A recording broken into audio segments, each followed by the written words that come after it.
Hello everyone, welcome back to Maths Fluence with Mr. L. In today's video, we are going to look at how to factorize Monic Quadratic Trinomials.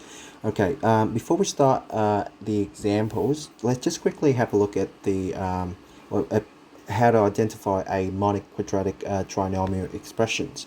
Now, a Monic Quadratic Trinomial expressions will be in the form of x squared plus bx plus c. Now, do you notice that there's nothing in front of the x squared? There's no coefficient that I put in front of the x squared. There's no letters there. It's because in order for this to be for a quadratic expression to be a Monic Quadratic expression trinomials, is the coefficient in front of x squared must be equals to 1.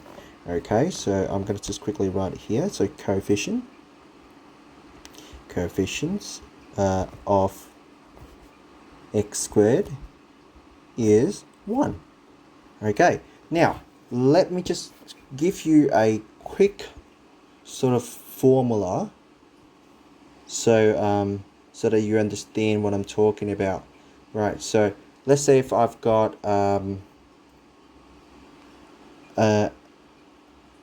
x squared plus m plus n x plus m times n, then I will have that being factorized into x plus m, close the bracket, and x minus n. Alright, so it might look quite confusing. It might look quite confusing, but it's actually pretty easy. So I'm going to go ahead and show you some of the example that we can do. Okay. Alright, so here I have some example that we're going to work through in this video. So let's have a look at the first one. Now, if you look at the formula that I've given you here, now it doesn't really make a lot of sense if you read it like that. It might comes up as quite confusing, but it's actually not. So what we do when we are trying to factorize a Monic Quadratic trinomials is, first of all, let's look at the example A here. I know that it's a Monic Quadratic trinomial because the coefficient in front of x squared is 1. So according to this formula here, I've got m times n as is in the place of my c value. So x squared plus bx plus c. You see how I have m times n is in the place of the c value, and over here I've got m plus n in the place of the b value, okay, of the b coefficient, coefficient b. Right, so what we're going to do is what you need to do is you need to look at your example here. Now if you look at your example, right, look at your number 5. What you should do is you should break the you should list out the list of common factors. Right, the list of factors of 5, not common factors. That's not what I want to say. So the factors of 5 are 1 and 5, right? So it could be 1 and 5, or it could be -1 or -5. Why is that? Because -1 times -5 give me 5, and 1 times 5 give me 5. Now, but I need to choose very carefully whether to choose -1 and -5, or whether to choose 1 and 5. Actually, it's not a very good way of writing it, so I'm gonna just write it this way. So the first pair of factor of 5 is 1 times 5, yeah, and the second pair will be -1 times -5. Now, I need to be careful here in terms of choosing which pair factor to work with. So I can choose either 1 times 1 and 5, or -1 and -5. Now, the key is we have to choose the pair factors so that when we add the two factors together, it will give you the coefficients in front of x. Okay, now if you look at the coefficient in front of x right here, is a +6. Okay, so if you choose the the pair factor of 1, 5. So you got 1 plus 5. That will give you 6. Okay.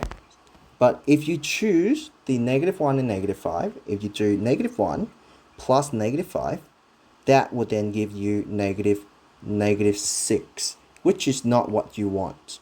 Okay, what you want is a +6. So therefore the correct pair factor to choose is 1 and 5.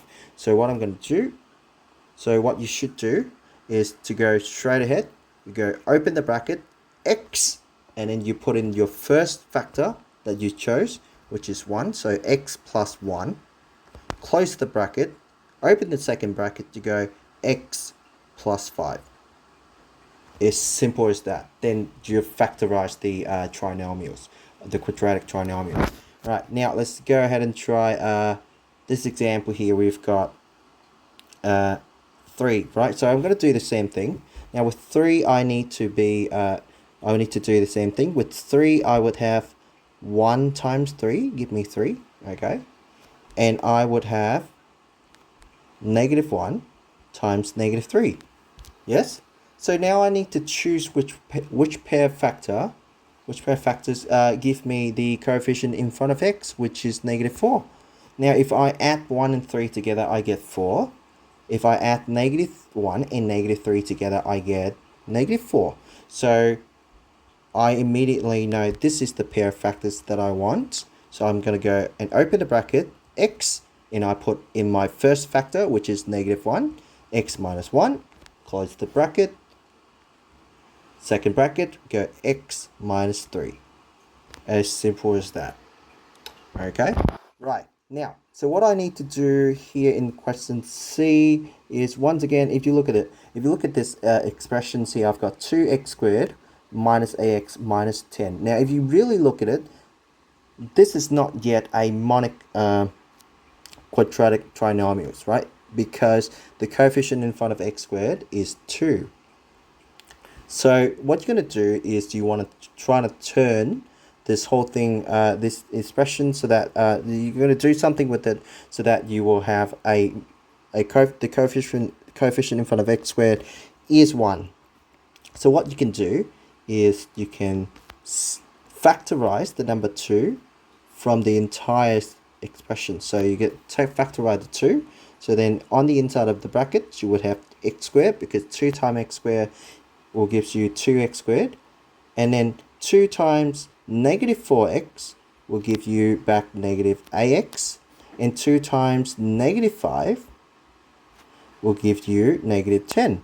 Now, if you look at it from this point of view, from this step, you can see that on the inside of the bracket, you have the coefficient in front of x squared is 1 already. So now that is your monic trinomials is done. So what you're going to do is you're going to try to do the same thing. So we've got -5 as the our c value here. So let's break down the common factor of -5. So not common factors, I keep saying this, the factors of -5. So we've got -1 times 5 will give me -5, or I can have -5 times 1 will give me -5. So which one do I choose? So if I choose -1 and 5, for example, if I choose -1 and 5, then if I add those two together, it should give me -4. Okay, so if I choose -1 and 5, then -1 plus 5 will give me a +4. So therefore, this is not what I want. What about -5 and 1? So what I'm going to do is I'm going to add them together, and I'll get -5 plus 1 give me -4. So therefore, this is the one that I want. Okay, so if that is the case, I'm going to go down here and I'm going to continue writing. So I got 2. All right, and then on the inside of the bracket, I will now have x, and then my first factor, which is x minus 5. Close the bracket, and then open the bracket again. I would have x plus 1. Okay, simple as that. Okay, so in the next video, I will show you how to factorize non-monic quadratic trinomials using different techniques. Now, please keep in mind that not not all Monic quadratic trinomials will work using this way. Okay, using this method. It's most of the time, if you do exercises in class, a lot of times you encounter questions that allows you to factorize the quadratic trinomials using this method. Sometimes it wouldn't allow you to do so, so you're gonna have to use different techniques. So please stay tuned for more videos, and I'll show you more techniques in the next in the coming videos. Okay, bye bye.